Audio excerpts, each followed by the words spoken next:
Michael here for another massive week in LEGO news. 2026 Marvel and Spider-Man 3, $200 Pikachu and Eevee, LEGO Daft Punk, over 300 sets retiring. And are the new Nike sets worth it? And I'll kick off another round of the weekly giveaway. Just subscribe and leave a comment about this week's news. And of course, I'm back with LEGO deals from Amazon and across the web, so if you want to pick anything up to support the channel, there's links in the description below. First at Amazon, the Speed Champions Too Fast Too Furious Nissan Skyline, Mercedes AMG, and BMW M4 sets are 32% off. Plus the Audi e-tron Quattro and NASCAR Chevy Camaro are 31% off. From LEGO Creator, the Space Roller Coaster is 30% off, the Space Shuttle is 36% off, and the Aircraft Race Plane is 46% off. From LEGO DC, the Batman and Batpod is 38% off. The LEGO City Advent Calendar is 29% off, and the Harry Potter Hagrid's Hut is 24% off. Over at Target, today's the last day for 15% off select LEGO sets, including 32% off the Majestic Tiger, 20% off the Viking Village, and even 15% off the pre-order of Gizmo. Over at Kohl's, they've got their LEGO Extravaganza with 20% off a bunch of sets. With a $10 off 50 coupon, $10 for every $50 in Kohl's cash, plus 3 times Kohl's rewards, you can get a lot of savings, especially on the bigger sets. Or you can maximize the deal with sets between $50 and $60 and get around 46% back in savings and rewards. Over at LEGO, you can get 2 times Insider's points on all the Transformers sets. And today's the last day to get these 2 free polybags with your $50 gaming purchase. And if you want to pick up any of these deals and support the channel, there's links to everything in the description below. Next in Marvel news, we've got details on 4 2026 sets. First from Spider-Man, it turns out we're going to be getting a brand new Daily Bugle. But this one will be smaller like the original Daily Bugle, with only 701 pieces, retailing for €110. This year's Spider-Man vs. Oscorp had only less than 30 more pieces, so I imagine we'll see something similar, with the Bugle only being part of the set. Otherwise, it would be a lot bigger than Oscorp. And while the line's expensive, I'm glad we're getting more of these sets. This year in 2025, we surprisingly got a set based off Spider-Man 2, and it looks like they could be going back to the well with a set for Spider-Man 3, with Spider-Man vs. Sandman. While LEGO had the rights and release sets for the first 2 Spider-Man movies back when they came out, Mega Bloks was the ones to release sets based on that third movie. So it would be so great to finally get a LEGO set based off that film and give us our first chance at the black suit Spider-Man, and hopefully a new figure for this version of Sandman. If they recreate this subway scene, I could see it being similar to this Newbury subway we got from LEGO Hidden Side, which came in similarly to the rumored 201 pieces and €25 price tag. But I could also see them go similar to the most recent Sandman set with one of the larger buildable characters, which also reminds me of this $30 Thor Inserter set with a similar concept. Next, while we haven't gotten a buildable Hulkbuster since 2023, we're going to be getting a new set with 413 pieces retailing for €50. And I imagine many of you had Hulkbuster fatigue back in 2023 when we actually got 3 sets based on this. As for which version of the Hulkbuster we'll see, we already have gotten an updated version of the one from Infinity War and Endgame. And while I imagine it'll be similar to the build of this version, I could see them turning back to the Age of Ultron original Hulkbuster, as LEGO already has versions of all of the supporting cast from that movie that have released in sets over the last year or so. Next up, they're also giving us another new Marvel staple with a new buildable Groot, with 604 pieces retailing for €60. There have been many versions of Baby Groot, both dancing and even venomized, so I'd love them to go in a different direction this time, perhaps even giving us a larger scale buildable adult Groot from the original Guardians. Next up this week, we've got even more news coming out of next year's Pokémon line. Last week we talked about how the $650 set will be the 3 original Kanto starter Pokemon, which already felt wild. And it turns out my speculation was right that we will be getting a Pikachu and Pokéball set with 2,050 pieces for $200. And this would put it almost double the piece count of the largest Pikachu that Mega ever did. It turns out we're also going to be getting Eevee with 587 pieces retailing for $60. Piece count wise, this puts it right in the middle of Mega's Jumbo Eevee and their more standard Eevee, which will put this at a smaller scale than the others. And while this one will have more pieces, it really reminds me of the Cute Bunny Creator set. And I guess we should be grateful it wasn't a $540 9-pack of evolutions. And it's wild to think there's still plenty of other Pokemon sets yet to be revealed. So as for what's next, we'll have to wait and see. Next in LEGO Fortnite news, Daft Punk is coming to Fortnite Odyssey with the Daft Punk Experience. Interestingly, this is not the first time we've gotten the Daft Punk duo in LEGO form, as they also were featured in the Pharrell Williams biopic Piece by Piece. But these Fortnite skins seem to be original designs, and I think they really nailed the look of these characters, especially with those really perfect helmet designs. I'd of course love these as physical minifigures, and we have seen Daft Punk come up many a time on LEGO ideas, and I hope we'll get a set on them one day. And as always, if you're picking anything up from the shop and you want to support the channel, use creator code TalkBricks. Next Next up, LEGO's updated their site with over 300 sets retiring this year. From LEGO Icons, there's the Lion Knight's Castle and the Medieval Market Village. And for modular fans, the Boutique Hotel and Jazz Club. From the Winter Village, there's the Alpine Lodge and Santa's Post Office. And for space, Blacktron Renegade. For vehicles, there's the Land Rover Classic Defender and Vespa, plus the Pharrell Williams set. From LEGO Ideas, there's the Hocus Pocus Sanderson Sisters Cottage, the Orient Express and Viking Village, the Red London Telephone Box, Inset Collection, and Family Tree. From LEGO Star Wars, there's the UCS Razor Crest and UCS X-Wing, and other large ships like the Ghost, Gunship, and Onyx Cinder. They're also retiring 3 of the sets with the 25th anniversary figures, plus sets from the Helmet, Starship, and Diorama collections. From DC, there's the Batman the Animated Series art, and from Marvel, the Milano. Both sets for the Spider-Man Final Battle and the one from Age of Ultron, the X-Men X-Jet, and some 18+ sets. From LEGO Disney, the massive Disney Castle and Snow White and the Seven Dwarves, plus the Walt Disney Tribute Camera. From Ninjago, the Ninjago City Markets and Coal Titan Mech. From Harry Potter, the Hogwarts Icons Collector's Edition. Not to mention many components of their new largest Hogwarts ever and Diagon Alley. From gaming, we've got the Super Mario Mighty Bowser, Fortnite Peelybone, and Minecraft Crafting Table. And that's just truly scratching the surface of so many of the amazing sets retiring by the end of the year. So with all of the year-end sales coming up, I'm definitely going to have to be strategic to make sure I don't miss out on anything I need. Next up this week, we got the reveal of the upcoming Luminous Ghost gift with purchase. This is the third in the line of the Celebration series, and the build consists of a large ghost, a flying bat, and a brick-built pumpkin. And the best part is the light brick inside helps it glow. And I think this is a fun one to pick up. Next, thanks to LEGO and the Ambassador Network, I was able to check out the brand new Nike sets. The $40 Nike Dunk Trickshot is probably my favorite of the two. And despite it being relatively simple, there were some interesting techniques. The main feature of this set is the mechanism that's built in, where by pressing down on this lever, you can launch the figure towards the basketball hoop. And it's actually a simple mechanism with a cutout for the toe of the shoe.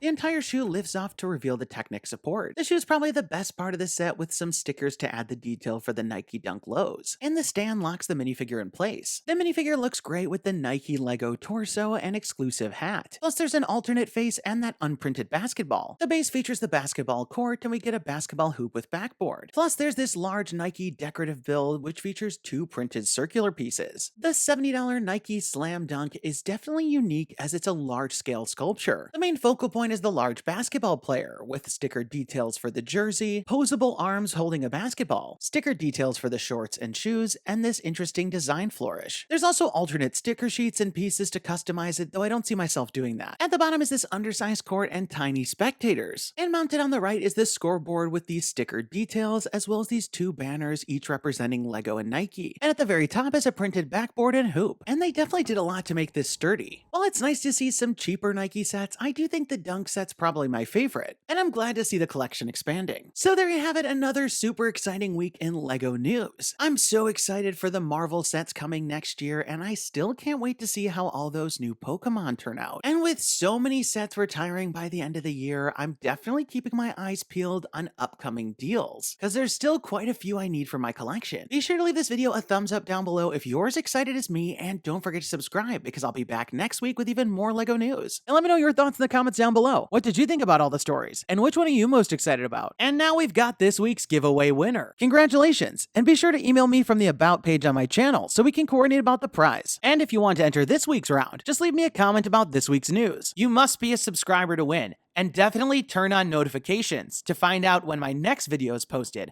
because I'll be announcing the winners at the end of some of the videos. That's all the time we've got for today. Thanks, and have a good one!